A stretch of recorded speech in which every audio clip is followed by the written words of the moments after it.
Madam 1 second madam happy birthday madam.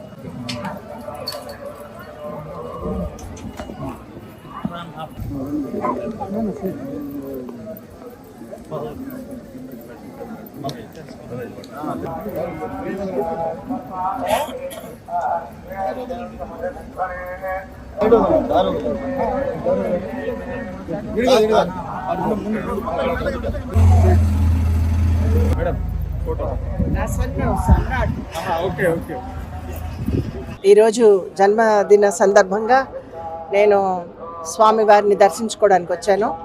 నేను ప్రతి బర్త్డేకి నా జన్మదిన సందర్భంగా నేను స్వామివారిని దర్శించుకోవడానికి వస్తూ ఉంటాను. ఆ స్వామి మన ఆంధ్ర ప్రజలకి, అలాగే ఆంధ్ర ప్రజలకి రాజధాని ఇవ్వాలని, ఆంధ్ర ప్రజలు సుఖంగా ఉండాలని, ఆంధ్ర ప్రజలు రైతులందరూ కూడా సుఖశాంతులతోటి ఆనందంగా ఉండాలని నేను మనస్ఫూర్తిగా కోరుకుంటున్నాను. ఈరోజు ఆ స్వామి కరుణ వల్ల, ఆ స్వామి ఇచ్చినటువంటి సౌభాగ్యం నాకు, ఈరోజు ఆయన దర్శన భాగ్యం నాకు కలిగింది. కాబట్టి ఇక్కడ ఉన్నటువంటి ప్రజలందరికీ కూడా నేను ఆయన ఆశీర్వాదం, నేను తెలుగు బిడ్డగా తెలుగువారి ఆశీర్వాదం కోసం నేను ఈరోజు ఇక్కడ ఉన్నాను. కాబట్టి మీ అందరికీ కూడా నేను ధన్యవాదాలు తెలియజేస్తున్నాను. రాబోయే ఎన్నికల్లో మీ ప్రణాళికలు ఎలా ఉండబోతున్నాయి? పోటీ చేయబోతున్నారా? ప్రచారాలకి పరిమితంగా పోతున్నారు? అంటే నేను ప్రస్తుతానికి భారతీయ జనతా పార్టీలో ఉన్నాను, బీజేపీలో ఉన్నాను నేను. అయితే శీర్ష నేతృత్వంలో ఉన్నటువంటి వారందరికీ కూడా తెలుసు, అంటే నేను ఆంధ్రుల బిడ్డనని.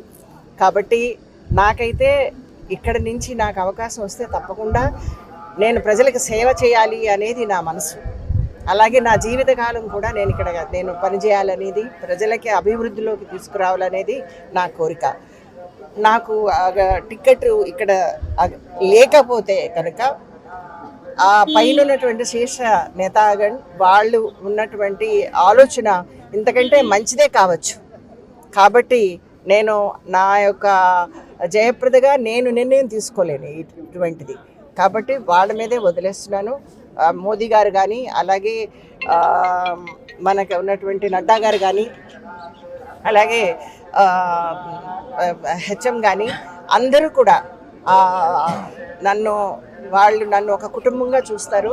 కాబట్టి వాళ్ళు ఏం చేసినా కూడా నా మంచి కోసమే చేస్తారు. బీజేపీకి సంబంధించి రాష్ట్రంలో స్టార్ క్యాంపెయినింగ్ ఏమైనా చేసే అవకాశం? అది నేను నిర్ణయించలేను కదా, అక్కడి నుంచి లిస్ట్ వస్తుంది. మీ వైపు నుంచి ఆ ప్రయత్నం ఏమైనా జరుగుతుంది? అంటే పోటీ చేయాలన్నట్టు కోరికనే ఉన్న మీ అగ్రనాయకత్వం? నేను యూపీలో ఉన్నా, నేను ఆంధ్ర బిడ్డనే. నేను ఇక్కడ ఉన్నా కూడా ఆంధ్ర బిడ్డనే. కానీ ఇక్కడ ఉన్నటువంటి నేను కోరుకునేది ఏంటంటే, ఎవరైతే రాజధాని తేగలరో, ఎవరైతే ఈ యొక్క ప్రజల యొక్క మనకున్నటువంటి ఆ యువకులకి, అలాగే మహిళలకి రక్షణ, వాళ్ళకి ఉద్యోగాలు, వాళ్ళకి జాబ్స్, అలాంటి ఇప్పుడు ఏదైతే వాళ్ళకి దిక్కుతోచని పరిస్థితుల్లో ఉన్నారో, మోదీ గారి వేవ్ నడుస్తుంది. కాబట్టి ఇస్ బార్ 400 పార్ ఆయన ఇచ్చినటువంటి ఈ యొక్క నారాని మనం అందరం తెలిసిందే. ఈసారి మోదీ గారు 3వసారి కూడా ప్రధానమంత్రి గారు కావాలనేది మన కోరిక.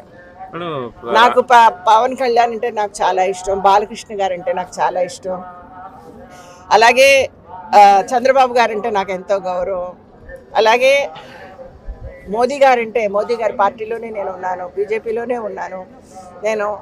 సో నాకు ఉన్నటువంటి ఈ యొక్క అనుబంధం ఇది ఎనలేనిది. మళ్ళీ వచ్చే జన్మకు కూడా ఆ స్వామి నన్ను ఆడబిడ్డగానే పుట్టించాలి. అంటే మీ మిత్రపక్ష నాయకులైనటువంటి పవన్ కళ్యాణ్ కావచ్చు, బాలకృష్ణ కావచ్చు, బరిలో ఉన్నారు, వాళ్ళ తరపునే ఉన్న మీరు ప్రచారం చేసే అవకాశాలు ఉంటాయి? వాళ్ళు పిలిస్తే తప్పకుండా వస్తాను నేను. అంటే వాళ్ళు ఇప్పుడు నేను పిలవని పేరెంటానికి రాలేను. సో నన్ను వేరే స్టేట్స్ కూడా పంపుతున్నారు. సో ఇక్కడికి నన్ను కనుక డెఫినెట్గా నన్ను స్టార్ ప్రచారకగా నన్ను ఇక్కడికి పిలిస్తే తప్పకుండా నేను ముగ్గురికి కూడా నేను రాజధానికి సంబంధించి కేంద్ర నాయకత్వం అంటే మీరే అధికారంలో ఉన్నారు, వాళ్ళ నుంచి ఒక స్పష్టత ఏమన్నా ఇప్పించే అవకాశం ఉంటుందా ఈసారి ఎన్నికల సమయం? చూడండి, అంటే ఒకసారి ఇప్పుడు ఎన్నికల సమయం, దీంట్లో వాగ్దానాలు చేయడానికి ఒక్క జయప్రద చాలదు. పూర్తి కోరిక ఏంటంటే మనకి ఆంధ్రప్రదేశ్లో ముఖ్యంగా కావాల్సింది ఒక రాజధాని. మన రాష్ట్రానికి రాజధాని లేదు, మన రాష్ట్రానికి స్టేటస్ లేదు. అది కావాలని నేను కోరుకుంటున్నాను. దానికోసం ప్రయత్నం చేద్దాం. ముందు మన ప్రజలు వాళ్ళు ధైర్యంగా మాకు ఇది కావాలి అని ముందుకొచ్చి ఏ ప్రభుత్వం అయితే మన ప్రాబ్లమ్స్ని సాల్వ్ చేయగలదో ఆ ప్రభుత్వాన్ని ఎన్నుకోమని మనస్ఫూర్తిగా కోరుకుంటున్నాను.